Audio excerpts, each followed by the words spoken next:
Assalamualaikum warahmatullahi wabarakatuh. Selamat siang teman-teman semua. Perkenalkan, saya Berlianisa, mahasiswa kedokteran Universitas Andalas. Baiklah, kali ini Ica akan menjelaskan mengenai penyakit cacingan. Apa itu cacingan? Cacingan adalah penyakit yang disebabkan oleh masuknya telur cacing ke dalam tubuh seseorang, di mana salah satu penyebabnya itu adalah cacing gelang atau dikenal dengan Ascaris lumbricoides. Kenapa ya seseorang bisa terkena cacingan?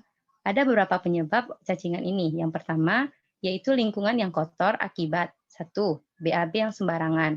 Yang kedua, banjir yang bisa membawa telur cacing itu berpindah dari satu tempat ke tempat yang lain. Yang kedua, yaitu kebersihan diri yang buruk. Apa aja ya contoh kebersihan diri yang buruk ini? Yang pertama, tidak mencuci tangan bila mau makan. Yang kedua, tidak memotong kuku ataupun suka menggigit-gigit kuku. Yang ketiga, tidak memakai alas kaki bila keluar rumah. Yang keempat, tidak mencuci buah dan sayuran dengan air yang mengalir. Yang kelima, tidak mencuci tangan setelah buang air besar.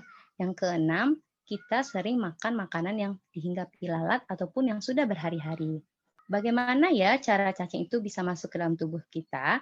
Yaitu yang pertama bisa melalui mulut. Nah, gimana ya cara bisa melalui mulut?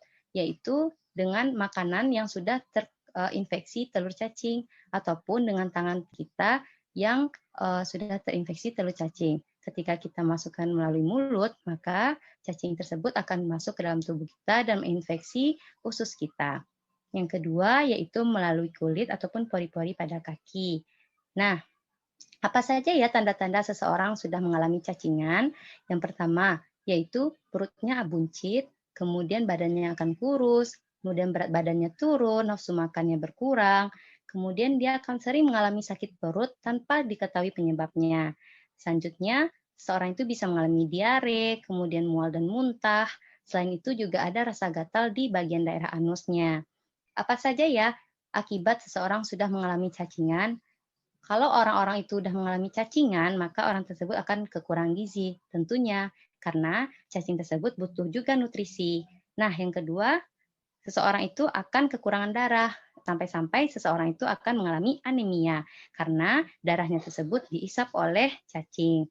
Yang selanjutnya yaitu seseorang akan mudah terserang penyakit. Yang selanjutnya, seseorang untuk kemampuan dalam belajarnya itu akan menurun. Bagaimana ya agar kita terhindar dari cacing? Nah, ayo kita cegah cacingan dengan ceria. C. Cuci tangan dengan sabun. Cuci tangan dengan sabun bila mau makan ataupun sesudah buang air besar.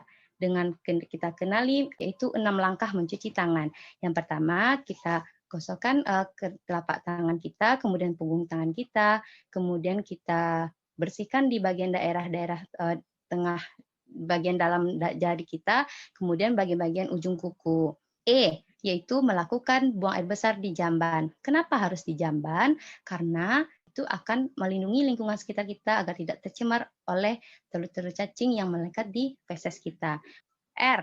Rajin mengkonsumsi makanan sehat dan bersih. Makanan sehat itu perlu kita ketahui teman-teman semua dengan gizi seimbang, di mana ada karbohidratnya, ada proteinnya, ada lemaknya, ada serat-serat dan buah-buahannya, ataupun ada vitaminnya. Kemudian tidak hanya sehat ya teman-teman, perlu bersih juga. Gimana caranya? Yaitu kita mencuci buah-buahan ataupun sayuran itu di air yang mengalir, jangan air yang tergenang. Nah, I. Ingat minum obat cacing 6 bulan sekali agar kita terhindar dari infeksi cacing. Kemudian A. Alas kaki dipakai bila keluar rumah. Kenapa? Karena tadi sudah dijelaskan bahwasannya cacing tersebut bisa masuk ke dalam tubuh kita melalui pori-pori ataupun kulit yang ada di tubuh kita. Nah, itulah teman-teman yang sedikit yang Ica jelaskan. Marilah kita jaga kebersihan dan agar kita selalu sehat, karena anak sehat, cacing pun minggat. Terima kasih. Assalamualaikum warahmatullahi wabarakatuh.